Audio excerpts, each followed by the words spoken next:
We're probably, and we're gonna probably not do a Herald or a Pretty Flower. To be honest, we don't know what we do. No, we trying the thing where we just make it up as we go. It's a new thing we're trying.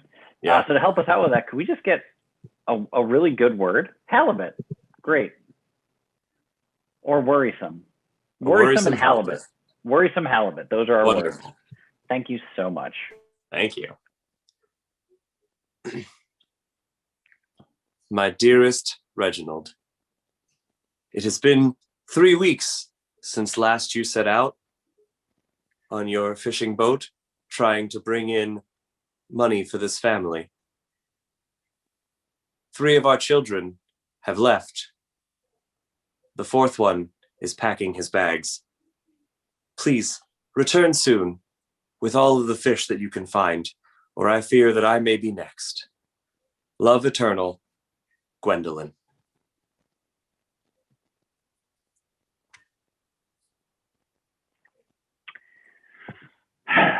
Dear Mrs. Johansson, I have to say I found it worrisome that your son, Reginald, is misbehaving in class. He hides fish in random places and smirks when the fish turns up days later, very smelly, and immediately takes credit for it.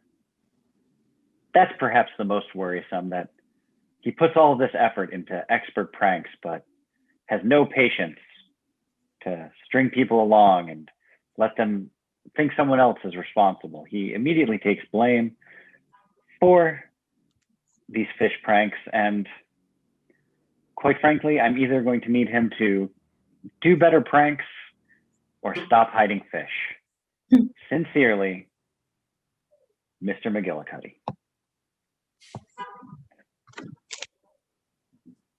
Dear Dad, you've been missing from the tank for a while. Ever since that kid took you. I'm not quite sure where he took you, but when I looked out, you looked very worried and kept shaking your head to me. I assume that means go with the boy when he grabs you. So that's what I'll do, Dad. I'll come find you. Love, Leo. Dear Catherine, it's been, I don't know, I guess 6 years since we've seen each other. I'm sorry that I told everybody at work that you had quit, even though you hadn't, and then that resulted in you getting fired. Anyway, that recipe you gave me for fish like 7 years ago, I lost it, and I really want to make it for my grandson. So if you could please write me a letter back with that recipe and an acceptance of my apology, I would really appreciate it. Have a great one, Charles.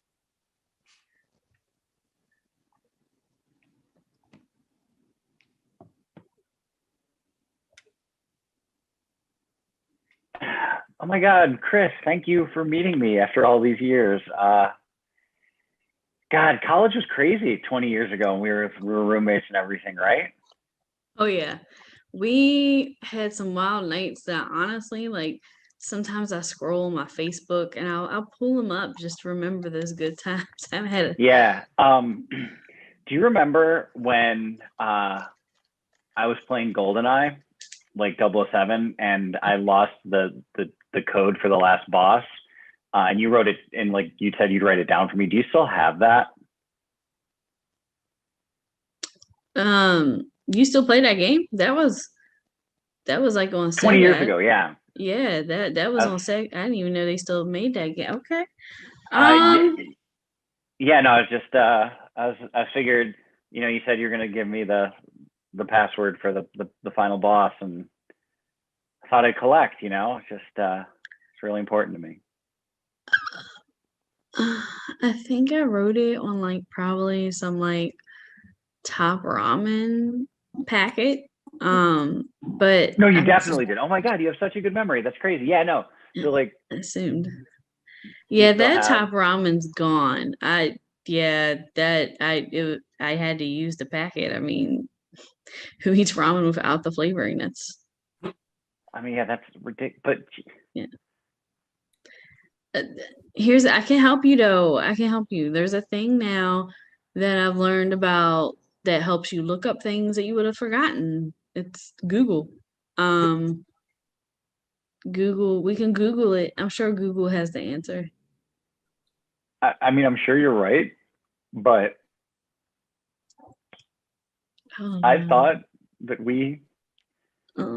our roommate relationship was like something special, and I guess this reunion was stupid. It was just stupid to get back Oh. together with you. I just knew it was a bad idea. Oh no, I'm sorry, man. Like if I would have known you would want that, I would have kept the pack. I would have ate raw dry noodles for you.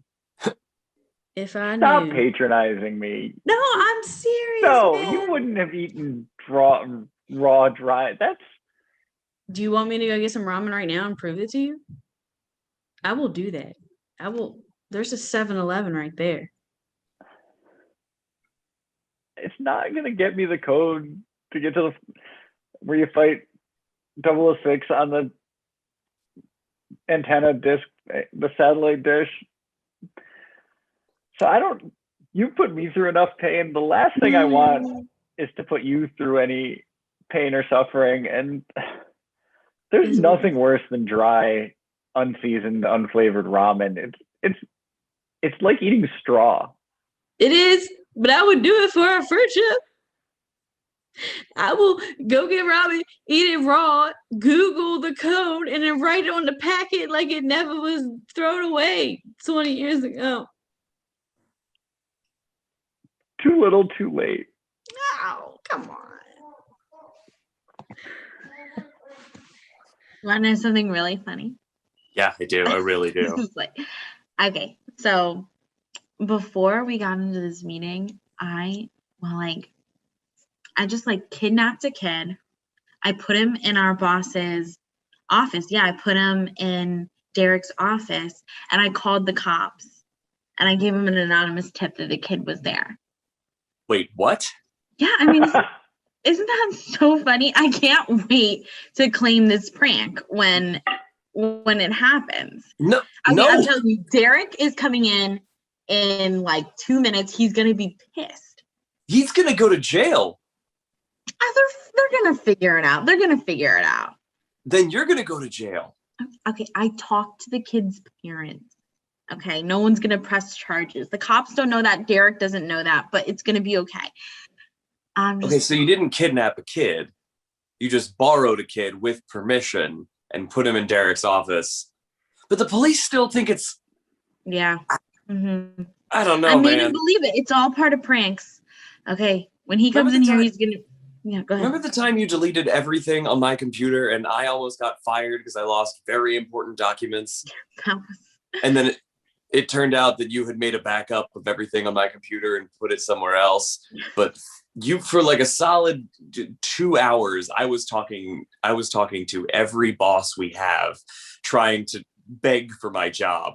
And I gotta be honest, that wasn't fun too. When you told me at the end, I wasn't like, Wait, do people not like my pranks?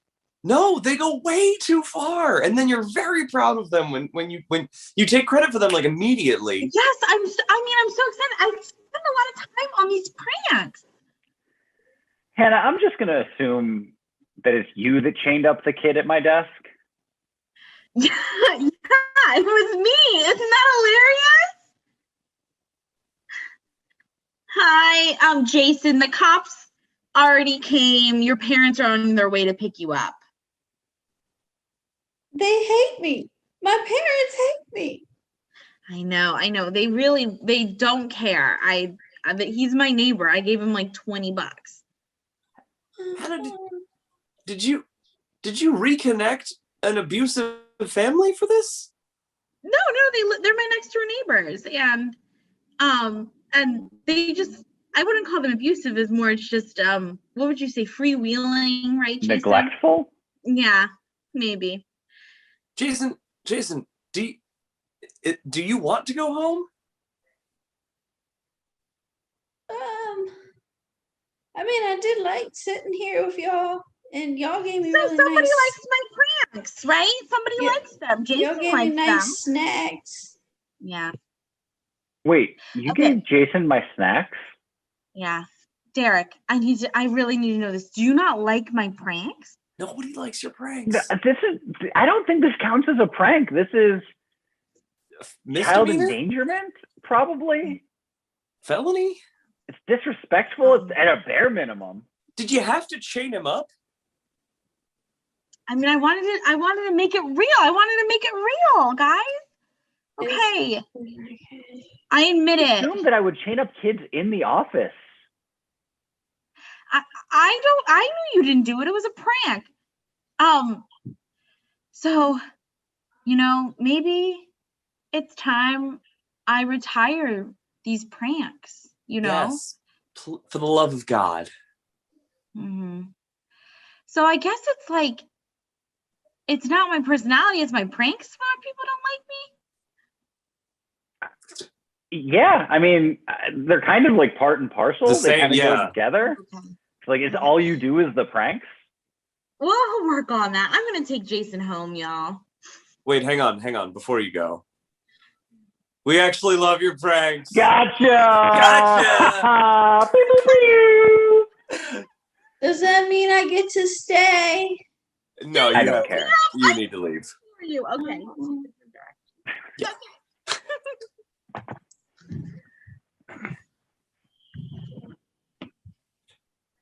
Reginald, I have concerns. Yeah. We've been allegedly lost at sea for a month now. And it seems like every time we seem to be finding our way home,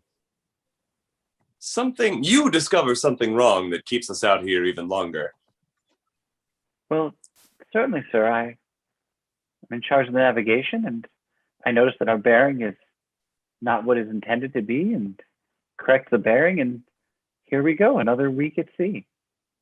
Reginald, are you avoiding your wife? 100%. I thought so, yeah. She's a lot. We've been getting a considerable number of letters, which is impressive considering that we've been lost at sea for a month. I don't know how they find us, and I've been purposely trying to lose the mail ship. I'll be quite honest with you, because now I'm feeling an obligation to respond, and Mm-hmm. Well, Reginald, listen, you've been a good first mate to me. thank you. I would hate to lose you, but if you want, we could put in at Norfolk and let you get off, and then I'll tell your wife that you drowned at sea. You would do that for me? I would. I could start fresh. I could do anything. The singing kestrel will never be the same without you, but you've been like a son to me. I mean, sir, I appreciate this, and the Singing Kestrel has really been the only place that's felt like home, and it's been a port in the storm, though it's a moving ship for my life, and it'd be hell to leave it. We could swing back and pick you up on our next journey. Oh my God, you do that? I suppose, yes. You could just move to a different port city, and nothing else would change. So you drop me off in Norfolk. I would hitchhike to New Orleans. Correct. You'd pick me up in New Orleans, and I could live out the rest of my days on the Singing Kestrel. Yeah, I would do that for you. Aye, sir. Cut to Andy getting to New Orleans, waiting for the boat.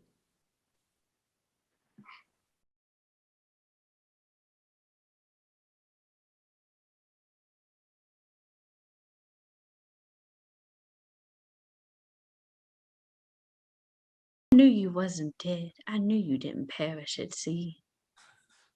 But the letters were so well written. Yeah, but yeah, but there's this one thing you didn't know. I have a little wooden tracker on you. It ticks every time you move, and I calculate the ticks to see what coordinates you're at. Is that what this is? You knew about it. I mean, I'd wondered why it was just like stitched into my armpit. I thought it was. Oh. You wanted I me. should have known, Clarissa, that you'd have been up to something like this. You wanted me to find you. I did not want you to find me. I tried to get away. I thought it was some weird fitness tracker, and No, you wanted me to find you. You wanted me to prove my love to you. Oh, this is Clarissa, sweet. believe me from my heart of hearts, I want nothing more than to be rid of you. I want to live the rest of my days on the sinking kestrel, free and at sea. I've hated every moment we've spent together.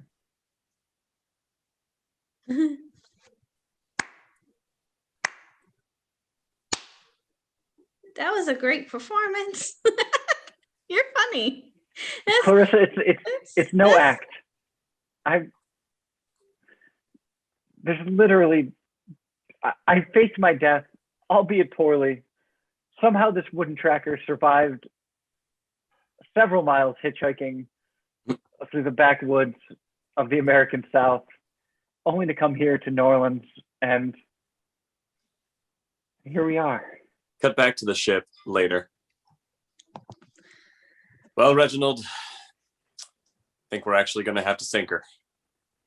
The Kestrel? Yes, where you and I are just going to have to go down with the ship.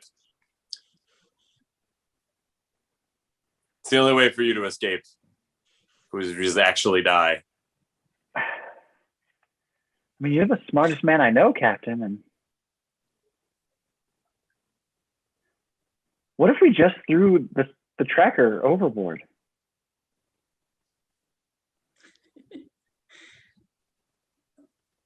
All right. I'm willing to try it.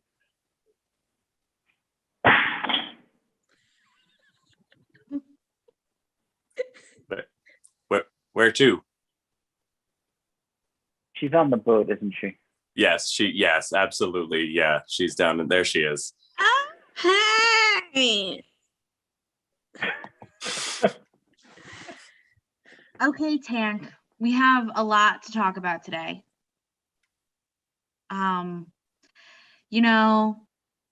This week, one of our fish left this tank and never came back. We still don't know why. We're kind of confused and questioning, and just, we want to be there for the family members and everything like that. But I do think everyone's doing a really good job of picking up little pebbles in our mouths and putting them in different parts of the tank. So I really appreciate that everyone's been staying on task throughout this. Yeah. So any theories as to where he could have gone or when he's going to come back? A big net comes down. It scoops one of us, and then it's sort of blurry, but I see them go far away. So I've been postulating and thinking, and well, I don't know if you're familiar with the concept of religion, but I believe that it is a divine presence that is calling us to our ultimate reward in the great hereafter. That if you live a good enough fish life and move enough pebbles from one spot in the tank to another using only your mouth, you too could get selected. I want the red one. Oh, Oh they're no. taking you. Oh You're getting selected. Upward free now to rise. Oh, wow. Oh, so it's like a good thing? Oh yes, it's a very good thing. It's the best thing. It's a reward for leading a good life of swimming in the tank and not eating too much food and moving pebbles around with our mouths. And how did you find out about this? Well, I've noticed that they all seem scared because it's a new situation. But then a serene peace falls over the face of all of our friends that have disappeared. Yeah. I've seen that too. I've seen that like if I look at the net for long enough time. You're right about that. Wow. And I hereby found the church of the upward net and would like you to be my first disciple. Oh, I'm so in. Oh yeah, get the black one. Oh, it's me. It's me. It's me. Bye. I'm going. Praise be to the net. And that's our show, everyone.